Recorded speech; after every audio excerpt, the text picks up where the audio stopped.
ஜீவநீரோடை ஊழியங்கள் வழங்கும் இதயத்திற்கு இன்று ஒரு சிந்தனை. குணத்தை விரும்பினால். இந்நாட்களில் வாழ்க்கை துணையை தேடுபவர்கள் அழகு, அந்தஸ்து, கல்வி நிலை இவைகளையே முக்கிய எதிர்பார்ப்புகளாக கொள்கின்றார்கள். ஒரு குடும்ப வாழ்க்கைக்கு முக்கிய தேவை நற்பண்புகளும் குணங்களும் என்பதை அநேகர் சிந்திப்பதில்லை. குடும்ப வாழ்க்கை என்பதும் திருமண உறவு என்பதும் பணம், பொருள், அந்தஸ்து, அழகு இவைகளை கொண்டே வாழ்ந்துவிடக் கூடியவை அல்ல. இதயங்கள் தான் அங்கே வாழ்க்கை நடத்துகின்றன. அந்த இதயங்கள் நற்சுபாவங்களும் பண்புகளும் இல்லாத நிலையில் முகத்தின் அழகை பார்த்தோ, செல்வ வலிமையை பார்த்தோ, கல்வி தகுதியை பார்த்தோ வாழ்க்கையை சமாதானம் உடையதாகவும் மகிழ்ச்சி உடையதாகவும் மாற்றிவிட முடியாது. உடலெல்லாம் தங்கமாக ஜொலித்தும் ஒரு பெண் இதயத்தில் இரும்பாயிருந்தால் வாழ்க்கை சுகம் காணாது.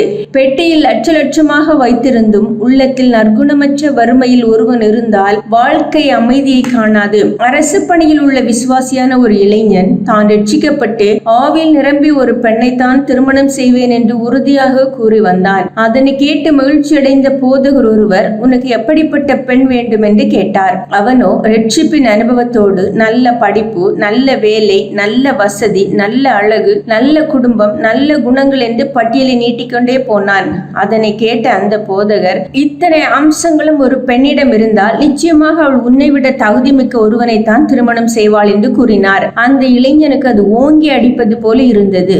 சில வேளைகளில் நாம் நல்ல நோக்கங்களை கொண்டிருப்போம், ஆனால் அவைகளுக்காக வேறு எதையும் இழக்க விரும்புவதில்லை. சிலர் வாழ்க்கை துணைகளை தேடும் போது நல்ல குணங்கள் என்ற நிலைக்கு அதிக முக்கியத்துவம் கொடுக்கின்றார்கள்.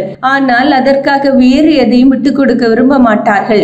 உலக பிரகாரமான நிலையிலும் எல்லாம் குறைவின்றி வேண்டும் என்று எதிர்பார்ப்பார்கள். இந்த பல பெந்தைக்கோஸ்தே அனுபவத்தில் பெயர் போன விசுவாசிகளும் போதகர்களும் கூட இந்த மாய்மால வலையில் தான் வீழ்ந்து கிடக்கின்றார்கள். நல்ல குணங்களையும் தெய்வீக அனுபவங்களையும் நான் விரும்புவது உண்மையில் பணம், வசதி, படிப்பு என்ற நிலைகளில் நாம் இறங்கி வர வேண்டியது மிகவும் அவசியம். நாம் விரும்பும் எல்லா அம்சங்களோடு நற்குணங்களை விரும்புவது ஒரு சுயநலமாகும். நற்குணங்கள் மேல் உண்மையான நாட்டமும் விருப்பமும் உடைய ஒரு மனிதன் அதற்காக வேறு சில விருப்பங்களையும் ஆதாயமான விஷயங்களையும் நஷ்டப்பட தயாராக இருப்பான். சிந்தனைக்கு, பொருட்களின் தரத்தை வைத்து வியாபாரி அறியப்படுகிறான், செயல்களின் தரத்தை வைத்து கிறிஸ்தவன் அறியப்படுகிறான். பொருட்களின் தரத்தை வைத்து வியாபாரி அறியப்படுகிறான், செயல்களின் தரத்தை வைத்து கிறிஸ்தவன் அறியப்படுகிறான்.